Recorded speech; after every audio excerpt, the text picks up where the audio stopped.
Sejam bem-vindos à nossa aula de panorama bíblico. Hoje nós vamos dar continuidade às cartas. Semana passada nós fomos até Filemon, na última aula, e hoje nós vamos começar com a carta de Hebreus. E vamos tentar finalizar até a última carta, que é Judas, hoje. E aí na outra aula nós vamos falar de Apocalipse. E aí é um livro que merece uma aula só para ele, porque tem muitas visões. Eu quero tentar apresentar todas as visões do estudo do Apocalipse e mostrar um pouco do que eu acredito ser o mais coerente. E sobre a carta de Hebreus, ela é uma carta de autor desconhecida. A hipótese mais antiga da autoria dela vem de Tertuliano, que vem do ano 200 depois de Cristo, que cita uma epístola aos Hebreus com o nome de Barnabé. Então, Barnabé foi o primeiro candidato a ter escrito essa carta, né? O parceiro de Paulo. Outro candidato à autoria é Apolo, que é citado também pelas cartas de Paulo e foi proposto pela primeira vez por Martinho Lutero. Outros também acreditam que a carta poderia ser de autoria paulina. Isso foi a hipótese mais tardia, né, das três. Mas tudo são possibilidades. Mas Paulo foi o menos provável por causa do estilo da carta, que não bate muito com todas as cartas de Paulo, né? Então, é muito interessante a carta de Hebreus. E ele emprega de modo sistemático o tempo presente do grego quando fala o tempo das atividades sacerdotais e a elas associadas. Então parece que a carta foi escrita antes da destruição do templo de Jerusalém. Por causa disso, ele adota o grego, o tempo presente do grego, quando fala do templo e das atividades sacerdotais a elas associadas. O que isso quer dizer? O templo de Jerusalém foi destruído no ano 70 depois de Cristo. O autor, ele usa as palavras quando fala das atividades do templo no tempo presente. Então, ao que parece, a autoria é datada de antes de 70. Isso é uma evidência indireta de que a carta foi escrita antes da destruição do templo. Porque se o autor, depois da destruição do templo, ele poderia se referir no tempo passado. Nós fazíamos isso no templo, mas ele usa o tempo presente. Então, isso é um indicativo de que ela foi escrita nesse período, no ano 70. E o tema principal da carta é a suficiência e a supremacia de Cristo. Os significados da sua vinda em relação aos símbolos judaicos é uma carta de muito simbolismo judaico e é um tratado teológico profundo e uma reflexão da nova aliança em relação à antiga aliança. Então, uma carta é um tratado teológico, assim como Romanos, por exemplo. Ele começa falando da divindade de Jesus, que Deus falou naqueles tempos através do Filho, que ele é a expressão exata do ser de Deus. Ele começa refletindo e falando sobre a divindade de Jesus. E aí ele começa a fazer uma comparação com os anjos, o quão Jesus é superior aos anjos, no capítulo 1. A qual dos anjos ele disse, tu és meu filho e hoje te gerei. Né? Ele fala comparando. Os anjos são inferiores a Jesus. Né? Ele está mostrando que Jesus é um ser superior aos anjos. No capítulo 2, ele continua falando isso também. Né? Não foi aos anjos que ele sujeitou o mundo que há de vir, a respeito das coisas que estamos falando.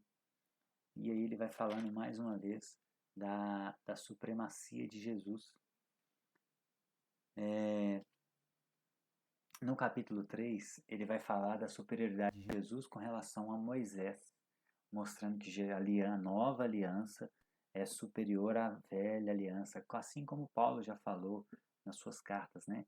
Que a antiga aliança ela caducou, ele usa esse termo.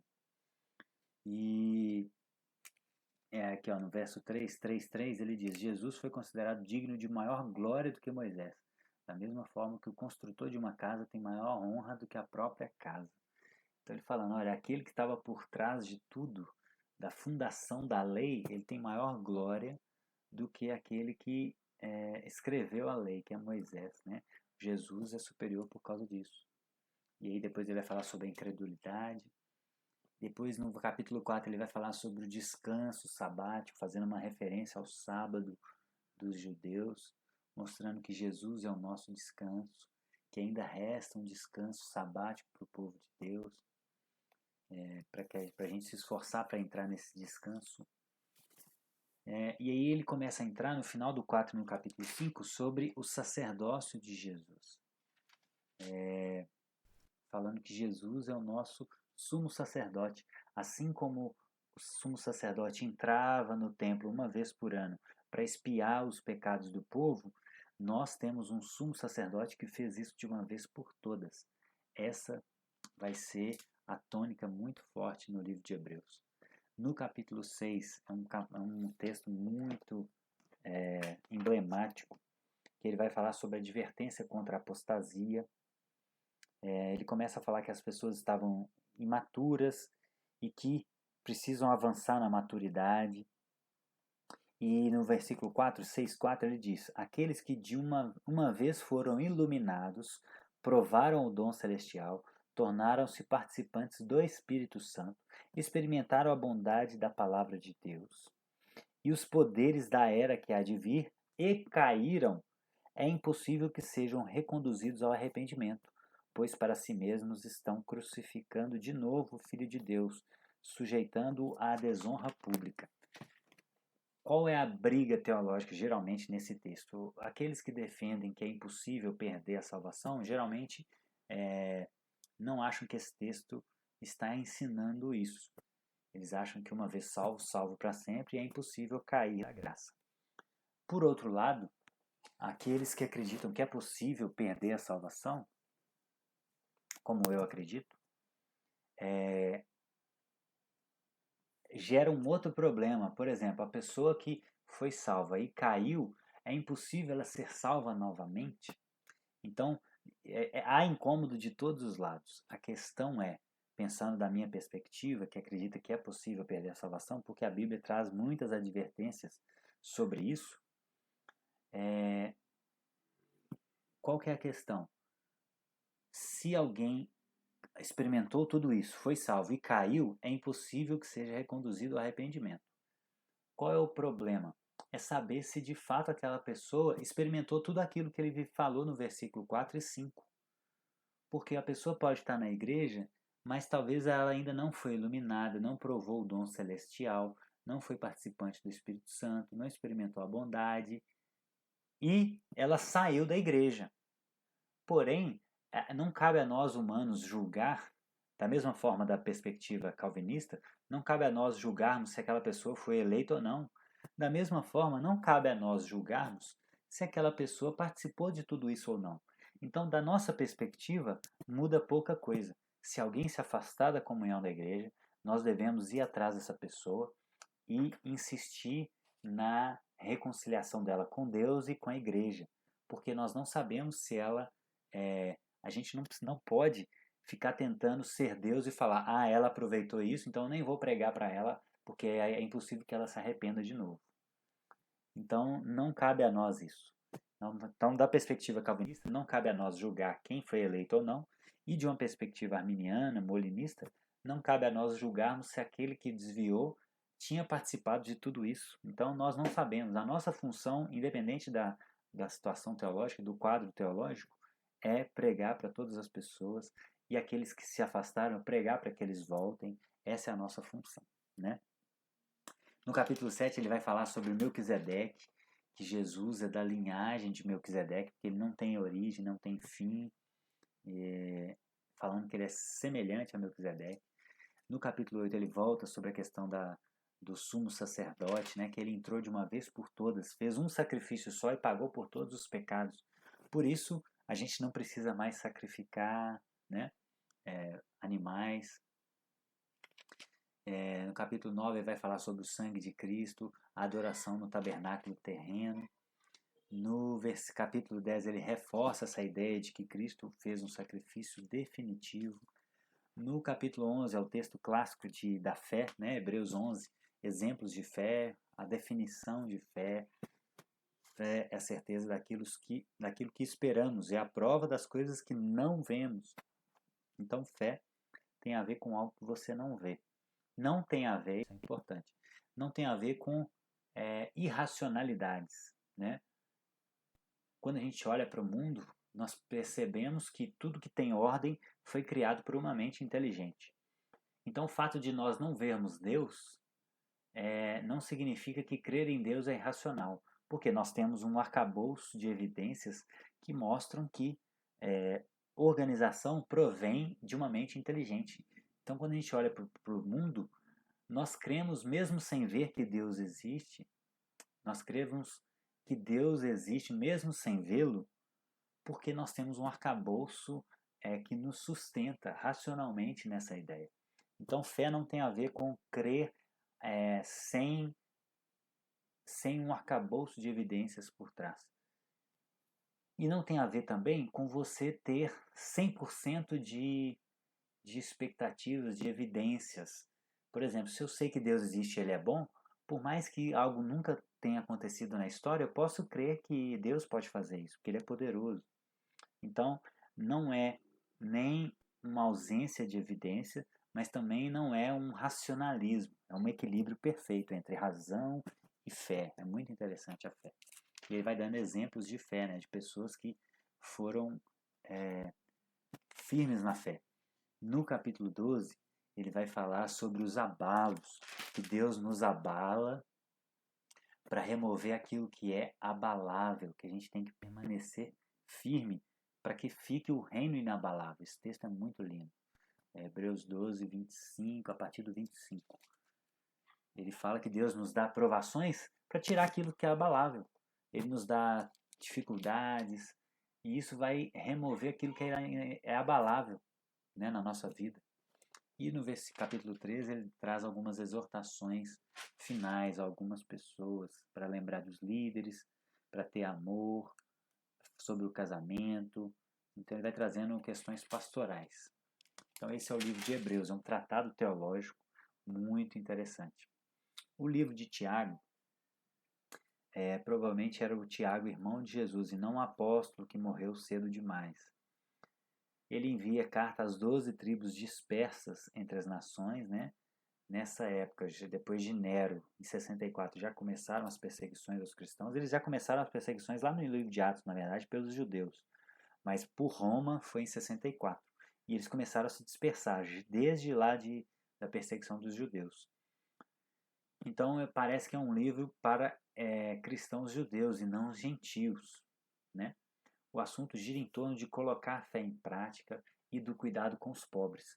Alguns manuais de Bíblia, por exemplo, eu tenho um livro aqui que vai falando livro por livro sobre a característica de cada um. Ele coloca o livro de Tiago como o livro dos pobres, né? O livro da justiça social. E ele começa a falar das provações no capítulo 1, que Deus não nos dá uma tentação maior que a gente possa suportar. E aí no final do capítulo 1 ele já começa a falar sobre a prática, né? E no versículo 27, 1:27 é o texto mais famoso de Tiago. A religião para com Deus, nosso Pai, a religião que Deus, nosso Pai, aceita e é pura e imaculada é esta: cuidar dos órfãos, das viúvas e nas dificuldades, e não deixar se corromper pelo mundo. Então ele começa a falar da prática da fé, não só de falar a fé, né? Não só de confessar com a boca. No capítulo 2 ele fala sobre a proibição de fazer acepção de pessoas, que é mais uma prática que a gente tem que colocar, né? É mais uma coisa que a gente tem que colocar em prática. Se a gente tem a fé verdadeira, nós não podemos fazer acepção de pessoas. E no capítulo 2, no final, ele fala sobre fé e obras, essa relação, que a fé sem obras ela é morta. Esse é o texto famoso, né? Tiago 2, 19. Tiago 2, 26. Assim como o corpo sem espírito está morto, a fé sem obras está morta. Então ele vai falar o seguinte: o que adianta você falar que tem fé e não mostrar isso pelas suas ações? Isso não é uma contradição com Efésios 2:8, que diz que nós somos salvos pela fé mediante a graça. Nós somos salvos pela graça mediante a fé e não por obras, para que ninguém se glorie. Porque aqui ele vai dizer em um certo momento, olha, esta fé, você pode ver que tanto a fé como as obras estavam atuando juntas, e a fé foi aperfeiçoada pelas obras. Aí no verso 24 do capítulo 2 ele fala: vejam que uma pessoa é justificada por obras e não apenas pela fé.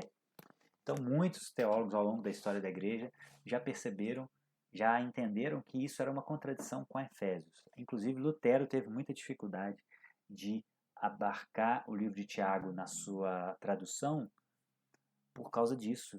Ele foi combater muito a doutrina católica, né, de salvação junto com obras, e que tem tem uma linha tênue, muito difícil de diferenciar de quando está defendendo salvação por obras e quando se está defendendo isso que Tiago fala. Que a pessoa que foi salva e não demonstra obras, isso é uma evidência de que ela não foi salva. Essa é a questão. Não é que ela tenha que fazer obras para ser salva, mas que ela tem que mostrar através das suas obras que ela foi salva. Então, a Bíblia ela não se contradiz. O que Tiago está falando é exatamente isso. A pessoa que diz que tem fé, mas não pratica obras, isso mostra que ela não foi salva de fato. Por quê? Porque quem foi salvo faz boas obras. Né? Ele fala algo muito grave, que é muito sério. Mostre-me a sua fé sem obras e eu lhe mostrarei a minha fé pelas obras.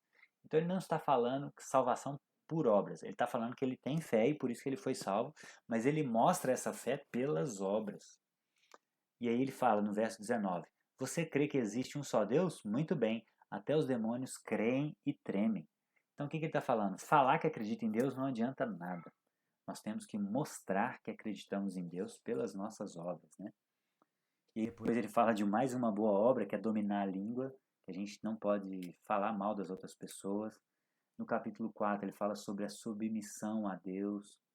Ele critica muito os ricos nessa carta, né? Porque os ricos daquela época estavam, no capítulo 5 principalmente, é uma advertência só aos ricos. E em outros trechos ele fala sobre isso. Quando ele vai falar de acepção de pessoas, ele cita o exemplo de alguns ricos que estavam fazendo isso, e esnobando as pessoas na igreja. Mas no capítulo 5, ele vai falar: ouçam agora vocês ricos, chorem e lamentem, tendo em vista a desgraça que lhes sobrevirá. A riqueza de vocês apodreceu, as traças corroeram as suas roupas, o ouro e a prata de vocês enferrujaram. Lembrando as palavras de Jesus, né? Não acumulem tesouro, onde a prata, onde a traça corrói e a ferrugem, onde a traça e a ferrugem corrói. Vocês acumularam bens nesses últimos dias. Olha que sério isso. Ele está falando que aquelas pessoas ricas acumularam bens. E Jesus falou para a gente não acumular tesouro. Ou seja, mais uma vez, como eu falei, comentei na última aula sobre 1 Timóteo 6, Tiago aqui está fazendo uma ligação entre a pessoa ser rica e acumular tesouro. Porque muitos cristãos hoje acreditam que não é problema ser rico. A gente só não pode ter o coração nas riquezas. Em parte isso é verdade. Né? Se a gente for rico, em qual sentido? Rico de administrar muito recurso. E não de ter uma vida de luxo, de usufruir de toda essa riqueza. Nós podemos e devemos ganhar e multiplicar os recursos que Deus nos coloca nas nossas mãos. Mas sempre com simplicidade de vida, sempre com contentamento com as coisas que são necessárias para essa vida. Então o Tiago aqui está falando que os ricos acumularam tesouro. Então, os pais da igreja vão falar muito isso também até o século V depois de Cristo, porque depois a Roma começa a influenciar, né? O Constantino, no século IV, começa a entrar dentro da igreja e a riqueza começa a entrar dentro da igreja, né? Essa ideia de riqueza. Começa ali com Constantino, porque o Império Romano começa a se juntar com a igreja. Mas até agora, até o século V, e os discípulos, Jesus, os discípulos e os pais da igreja, entenderam isso muito bem. Não é possível ser rico e não acumular tesouro na terra. É possível você administrar muito recurso vivendo uma vida de simplicidade, né? Não é escassez e nem riqueza, é um equilíbrio, é uma vida moderada, né? E aí ele critica, né? Vocês viveram luxuosamente na terra, desfrutando prazeres e fartaram-se de comida em dias de abate, em dias de outras pessoas estarem passando necessidade, né?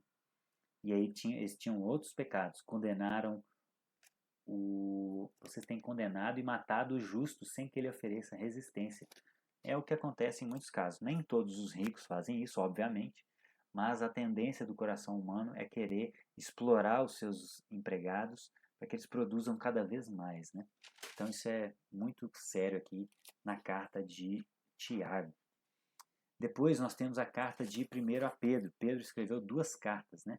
São cartas muito importantes. Ela foi escrita provavelmente no período ainda antes de 64, porque Pedro morre em 64, martirizado junto com Paulo. Então ela foi escrita provavelmente antes de 64. Pedro, ele endereça aos cristãos judeus e gentios espalhados pela Ásia Menor por causa dessa perseguição e que provavelmente estavam sendo perseguidos também, porque Pedro ele fala muito sobre perseguição nas suas cartas. Ele fortalece esses cristãos, exorta e ensina várias doutrinas da fé cristã, principalmente sobre o sofrimento, que nós somos destinados a sofrer. Quem quiser viver piedosamente vai sofrer. É impossível ter uma vida só de tranquilidade nessa terra. Se isso está acontecendo, provavelmente é porque nós já se amoldamos à mentalidade desse mundo, né? E ele começa louvando a Deus no capítulo 1, começa exortando sobre santidade no meio do capítulo 1, né? Falando para viver uma vida, se portar como portem-se com temor durante a jornada terrena de vocês, né? Verso 17 de 1 Pedro 1. Ou seja, durante essa pequena caminhada aqui na terra, portem-se de maneira com temor. Por quê? Porque Jesus vai voltar como um ladrão, né? Ele vai falar muito isso, ecoando as palavras de Jesus. No capítulo 2, ele começa exortando o pessoal que eles estavam muito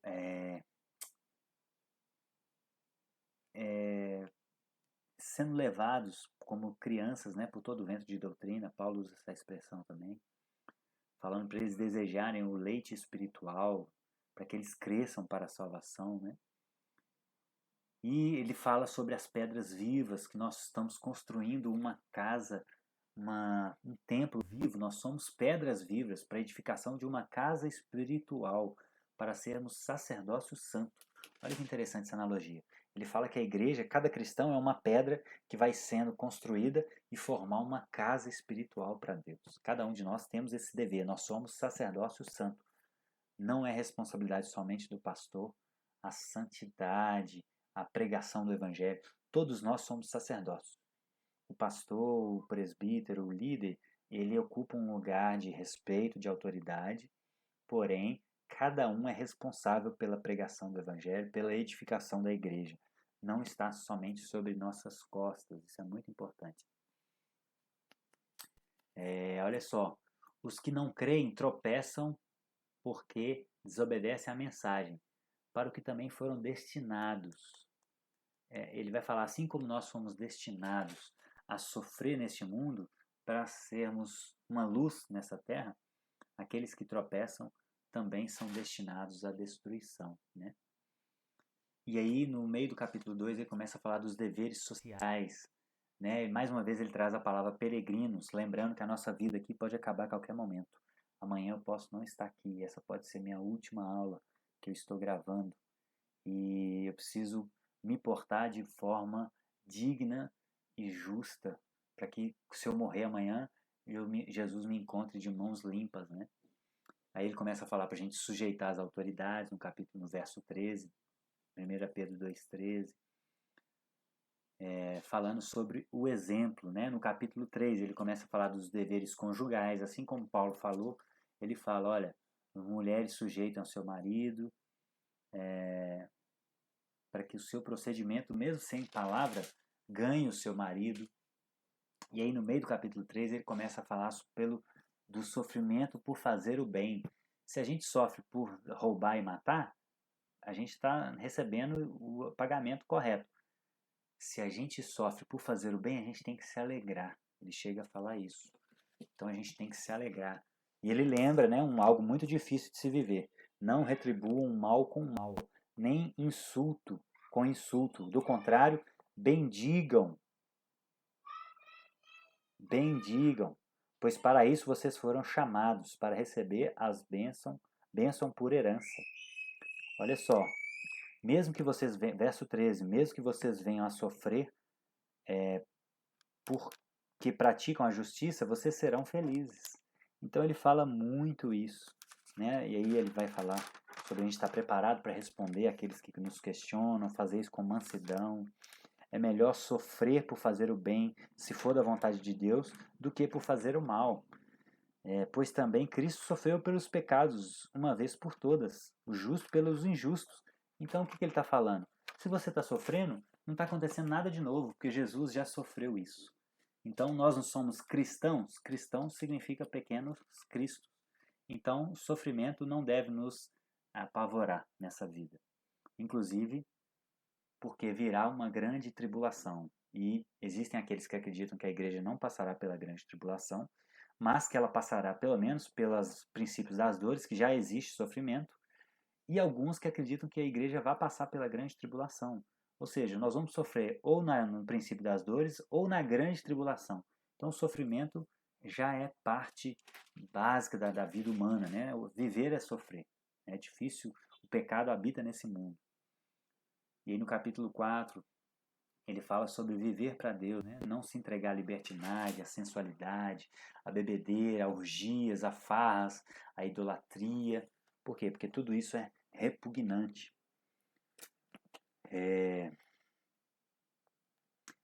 Depois ele fala sobre o sofrimento de novo. E no capítulo 5 ele começa a dar uma palavra para os presbíteros, né? Falando que como eles devem pastorear o rebanho de Deus, que não deve fazer isso por ganância, com desejo de lucro, não com domínio, não para dominar, mas para servir. Então, ou seja, não significa que ele não possa receber um salário justo e não significa também que ele não tenha autoridade, mas são nuances. Ele pode receber um salário, mas ele não pode ser por ganância. Ele pode exercer autoridade, mas não com dominação, sempre com o serviço, né? Sempre para servir, como exemplo para o rebanho. E aí ele começa a falar sobre que o diabo está ao nosso derredor, procurando alguém para devorar, para a gente se cuidar, para mantermos firmes até o final. E aí ele termina a sua carta, a primeira carta de Pedro. A segunda carta de Pedro tem um foco um pouco diferente da primeira. Nessa, ele foca em estimular o crescimento cristão, combater os falsos ensinos, alertar sobre a vinda de Jesus, que não tardará, como alguns pareciam reclamar, e alerta que o tempo de Deus é diferente do nosso, mostrando que o demorar humano é relativo. Ou seja, naquela época, alguns 20, 30 anos depois da ascensão de Jesus, algumas pessoas já estavam achando que estava demorando. Então ele começa a falar da nossa eleição, né, no primeiro capítulo, sobre a glória, a glória de Cristo e a firmeza das Escrituras, ou seja, ele está estimulando o crescimento, falando que as pessoas têm um lugar sólido para elas se apoiarem. E aí depois no capítulo 2 ele fala sobre os falsos mestres, né, os falsos ensinos, que serão uma característica nos fins dos tempos também. Jesus falou isso no sermão escatológico deles, falando que, mais uma vez, uma característica dos falsos mestres é a cobiça. Tais mestres os explorarão com histórias que inventaram. Há muito tempo a sua condenação paira sobre eles e a sua destruição não tardará. Então ele começa a falar, assim como Paulo lá em 1 Timóteo, falando que, sobre quando ele vai falar da ganância, Uma das características dos falsos mestres é a cobiça, é a ganância. Então, Pedro também fala isso, né, no capítulo 2 aqui. No capítulo 3, ele vai falar sobre o dia do Senhor. Aí ele vai começar a falar sobre o dia do Senhor. Gente, eu preciso despertar as lembranças de vocês, para vocês recordarem isso. Nos últimos dias surgirão escarnecedores, zombadores, seguindo as suas próprias paixões, né? Falando dos falsos mestres. Eles dirão o que houve com a promessa da sua vinda, né? Começarão a questionar a vinda de Jesus, que já está demorando. E ele começa a explicar que Jesus virá como um ladrão da noite. Para Deus, um dia como 1000 anos, e mil anos é como um dia. Começa a mostrar o seguinte, olha, essa demora é para nós humanos, para Deus, nesse tempo aqui, passaram algumas horas só que Jesus morreu, né? Então, ele é bondoso, ele aparentemente demora aos nossos olhos. Por quê? Porque ele deseja que todos sejam salvos, né? O Senhor não demora em cumprir sua promessa. Ao contrário, como alguns julgam. Ao contrário, ele é paciente com vocês, não querendo que ninguém pereça, mas que todos cheguem ao arrependimento. E no verso 15, 3:15, ele fala: tenham em mente a paciência que o Senhor, de nosso Senhor Jesus, que ela significa salvação. Ou seja, Deus, ele, entre aspas, demora exatamente porque ele quer dar oportunidade para o máximo de pessoas possíveis. Quando ele vê que nascer mais pessoas não vai trazer mais salvação, aí é o dia que ele vai chegar e falar assim, agora chega, agora eu vou voltar. Mas enquanto Deus perceber que existem pessoas que podem aceitar livremente o Evangelho, ele vai fazer com que a história continue até chegar ao número determinado de pessoas que ele vê que vai ser mais... que o céu vai estar mais cheio possível, né? Porque existe a rejeição humana. E aí ele termina o livro no capítulo 3 ainda. Essa segunda carta só tem o capítulo 3. Então ele termina falando dessa paciência de Deus, né? Que ele demora, entre aspas, mas porque ele é paciente. E aí entramos nas cartas de João. A característica das cartas de João é muito interessante. Ele fala muito sobre o amor, né?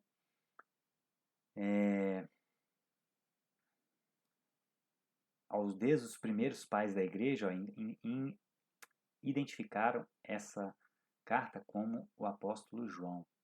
E existem outras evidências na própria carta que reforçam essa tese, como o semelhante estilo do grego com o Evangelho de João, a presença de figuras como luz, trevas, vida e morte, como nos Evangelhos, e indicações de um relacionamento íntimo com Jesus. Né? Olha o que ele começa falando, aquele que era desde o princípio, o que ouvimos, o que vimos, que nossos olhos vimos com os nossos olhos, o que contemplamos e as nossas mãos apalparam. Isso proclamamos a respeito da palavra da vida. Então a linguagem é muito parecida, né? O início do Evangelho de João no princípio era o verbo estava com Deus e o verbo era Deus. E aqui na carta ele fala, aquele que era desde o princípio, muito semelhante. Ele endereça essas cartas aos crentes, né? Ele fala isso no capítulo 2, mas não explica quem eram eles, se eram judeus ou gentios. O objetivo da carta é instruir os irmãos como determinar o verdadeiro evangelho, como saber se eles são filhos de Deus. Olha que interessante. A seita gnóstica nessa época, gente, ela era presente nessa época e João combate muitas dessas doutrinas heréticas dos gnósticos, nessa carta. Então, os gnósticos basicamente acreditavam o seguinte: era uma seita cristã, eles eram muito influenciados pelos gregos, eles acreditavam que o mundo material era mau e que Deus jamais se encarnaria. Então, quando João fala assim, por exemplo, olha, quem nega que Jesus vem em carne é o anticristo. Ele está falando o seguinte, esses gnósticos que negam a encarnação de Jesus, eles são anticristo já, né? Por isso que ele fala o que os nossos olhos viram, os nossos olhos Nós ouvimos o que vimos com os olhos, contemplamos, as nossas mãos apalparam. Ele está falando o seguinte: Jesus veio em carne, combatendo o gnosticismo, né? Nós somos testemunhas. E ele vai falar muito sobre o amor ao irmão, o perdão, de perdoar os irmãos, né? Sobre não amar o mundo. Então ele começa a falar no capítulo 2. Filhinhos, escreva essas coisas para que vocês não pequem. Porém, se alguém pecar, temos um intercessor junto ao Pai, Jesus, que veio nos salvar, veio perdoar não só os nossos pecados, mas do mundo inteiro. Então ele começa a falar da prática também, assim como Tiago fala, ele fala, olha, não adianta você falar que crê em Jesus, mas não amar o irmão, não mostrar isso com obras. Então ele fala muito sobre pecado, sobre o dever de não amar o mundo. Ou seja, não amar o mundo não significa sair do mundo, sair e viver só dentro do seu quarto fechado. Mas é não amar as concupiscências do mundo, né? A ostentação dos bens, a cobiça da carne, a cobiça dos olhos. Olha só, mais uma vez ele falando dessa questão de ostentar. Isso é muito claro na Escritura. Paulo, em 1 Timóteo, por exemplo, olha que interessante esse texto. Voltando nesse assunto, porque esse é um dos assuntos mais claros na Bíblia, gente. Essa questão de riqueza é um dos assuntos mais claros na Bíblia. Quando Paulo vai falar lá da modéstia, em 1 Timóteo 2, ele fala o seguinte, olha, é 1 Timóteo, eu estou em 2 Timóteo. 1 Timóteo 2,9, olha o que ele fala. Vai falar da modéstia e ele traz dois aspectos da modéstia. Eu quero que as mulheres se vistam modestamente, com decência e discrição. Ou seja, decência, ou seja, tem que se cobrir, e isso vale para os homens também, óbvio. E discrição, não se adornando com tranças, com ouro, nem com pérolas, nem com roupas caras, mas com boas obras. Então, ele vai falar que a modéstia ela tem esses dois aspectos. Nós não temos que expor o nosso corpo em público e também não temos que ostentar, né? O que João usou aqui, a palavra ostentação dos bens. Nós não temos que ficar usando coisas caras. Por quê? Porque esse mundo é mau, gente. Tem muita coisa mais necessária para a gente fazer com os recursos que Deus nos dá do que andar com roupa cara. A gente não precisa também usar aquela roupa que não dura nada, a mais barata lá do brechó. Não é isso, é um equilíbrio. Existe uma roupa com preço bom e com uma qualidade boa, entende? A questão é o equilíbrio. Mas aí João fala para a gente não amar o mundo nesse sentido, não amar essas coisas caídas do mundo. Mas é por quê? Até o próprio João falou, Deus amou o mundo de tal maneira, João 3,16, né? Então ele não está se contradizendo, óbvio. Depois ele fala sobre permanecer em Deus. Ele fala muito sobre isso, permanecer. Quem permanece em Deus, Deus permanece nele. Ou seja, é a nossa perseverança, né? A gente permanecer lendo a Bíblia, indo a uma igreja, fazendo boas obras, e isso faz que a gente permaneça em Deus. No capítulo 3, ele vai falar sobre quem não ama o mundo não vai tratar bem, né? O mundo ele vai nos pisotear, ele vai nos humilhar, enfim, o mundo não vai nos tratar bem, porque nós somos cristãos, nós confrontamos o mundo, a gente expõe os pecados do mundo, por isso o mundo nos odeia. E ele vai falar, gente, sobre permanecer em toda a carta dele. Olha só, eu até anotei isso aqui. A permanecer é a palavra da carta. Ele fala isso 21 vezes. A palavra permanecer. Ou seja, o resumo da carta de João, de 1 a João, é permanecer em Cristo. Sempre, sempre permanecer, sempre buscando a Ele, sempre nos voltando para Ele. Né? Permanecer 21 vezes. Ele fala também sobre discernir os espíritos, como a gente discernir um espírito, se ele é de Deus ou se ele não é de Deus. Aí, olha só, muitos falsos profetas têm saído pelo mundo. Todo espírito que confessa que Jesus veio em carne procede de Deus, olha só. Falando dos gnósticos mais uma vez no capítulo 4. Mas todo espírito que não confessa Jesus não procede de Deus. Esse é o espírito do anticristo. Então, Ele está falando mais uma vez contra a seita gnóstica, que negava a encarnação de Jesus, porque eles acreditavam na ideia platônica de que o mundo material é mau, mas a Bíblia não traz isso. A Bíblia diz que o mundo material é bom. Foi Deus que criou e o próprio Deus falou que é bom ao final de cada dia na criação, né? E aí, mais uma vez, ele fala, ó, quem ama a Deus obedece os seus mandamentos. Quem diz que ama e não obedece é mentiroso. Ele finaliza a carta com exortações finais, falando, mais uma vez, que o mundo está sob o poder do maligno, né? Que a gente não deve amar esse mundo. Então, essa é a primeira carta de João. A segunda carta de João, que é também a de autoria dele, é falando de algum assunto específico. Ela é bem pequenininha. Qual é o assunto? Pregadores itinerantes levavam o evangelho de um lugar para o outro e os cristãos os recebiam em suas casas, dando-lhes suprimento durante a viagem. Como os doutrinadores gnósticos também tinham a mesma prática, João orienta os cristãos nessa carta a discernir os verdadeiros pregadores do evangelho para não participar das obras do mal dos falsos pregadores gnósticos. Então, no 7 ao 11, olha, ele fala, muitos enganadores têm saído pelo mundo, os quais não confessam que Jesus veio em corpo. Olha só, tal é o enganador do anticristo. Todo que não permanece no ensino de Cristo, mas vai além dele, não tem Deus. Se alguém chegar a vocês e não trouxer esse ensino, não os recebam em casa. Então, do 7 a 11, ele começa a falar disso. Não receber esses falsos ensinadores nas suas casas, né? Esse é o teor da carta de 2 a João. A terceira carta de João também é pequenininha. E nessa carta ele elogia Gaio por ter recebido os mensageiros de João e repreende Diótrefes, líder da igreja, que não recebia os seus mensageiros e não deixava os outros irmãos receberem eles em suas casas. Ele fala isso no versículo 9 a 10. Né?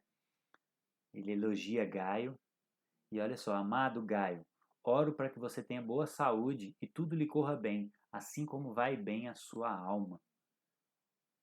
Ou seja, ele fala de saúde do corpo e da alma, do espírito, né?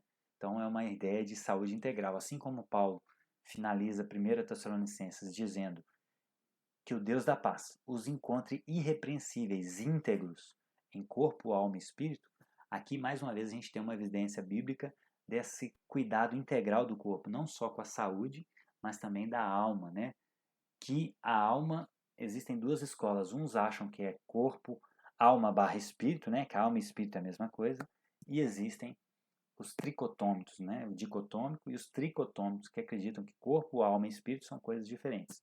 Eu entendo que são três elementos diferentes, né? A alma são as nossas emoções, essa nossa razão, né? Nosso intelecto, nosso entendimento. E o espírito é a nossa essência que volta para Deus quando a gente morre, né?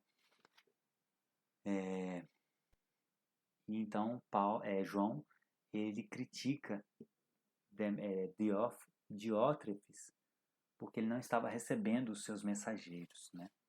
E na segunda ele fala que a gente não deveria receber os falsos mestres, ou seja, ele está falando o seguinte, Diótrefes está falando que eu sou um falso ensinador, né? Um falso mestre, que ele não está recebendo os meus mensageiros.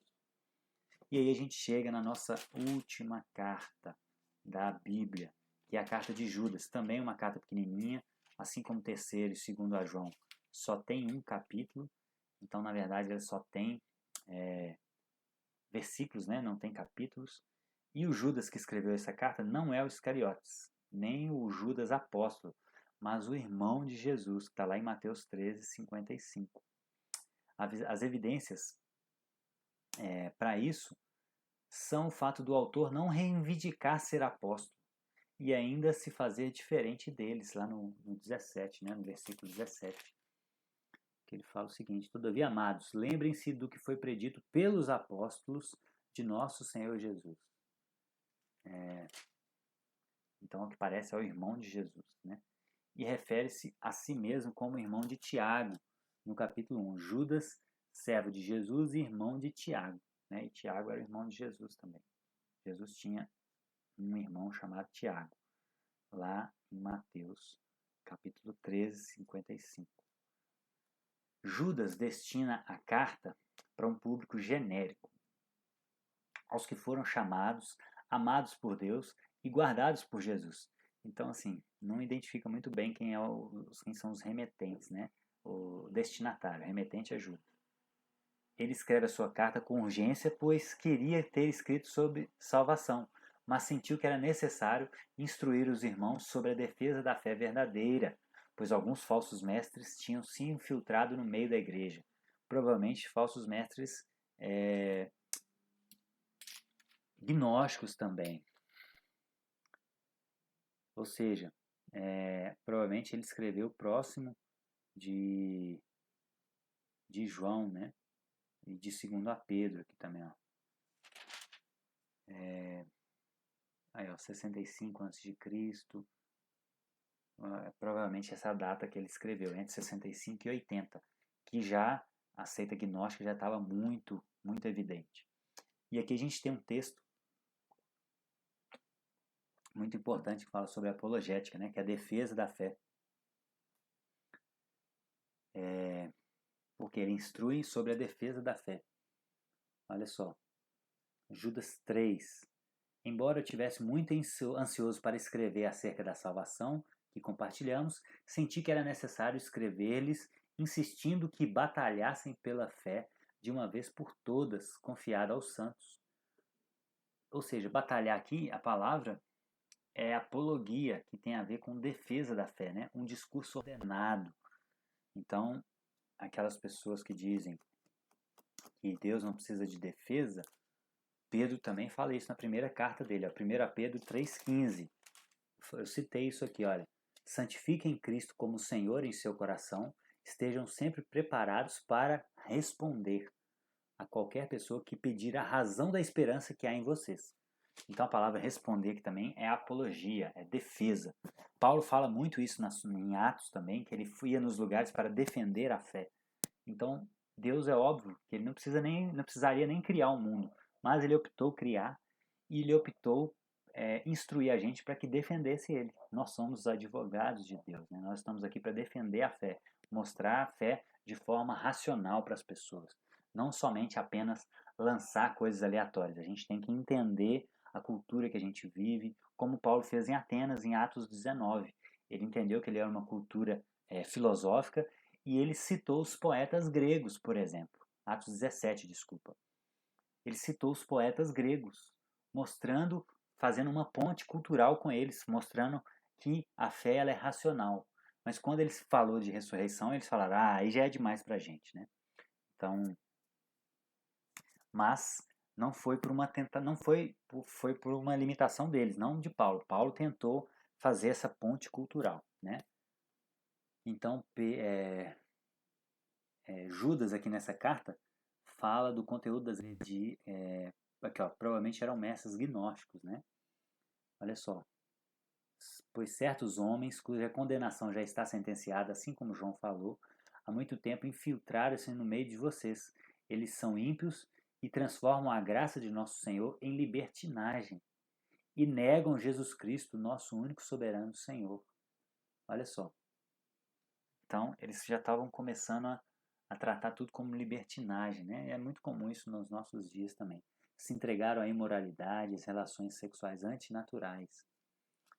Ou seja, esses mestres, além de ensinar mentira, estavam levando o povo à libertinagem sexual.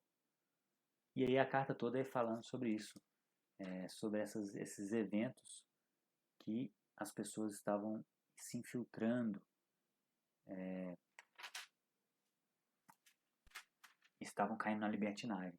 E ele finaliza o seguinte, no verso 22, tenham compaixão daqueles que duvidam, a outros salvem arrebatando-os do fogo, e a outros ainda mostrem misericórdia. Ou seja, como ele falou para batalhar pela fé, para defender a fé, para a gente ter piedade dessas pessoas que duvidam. Por quê? Porque até os apóstolos duvidaram, né?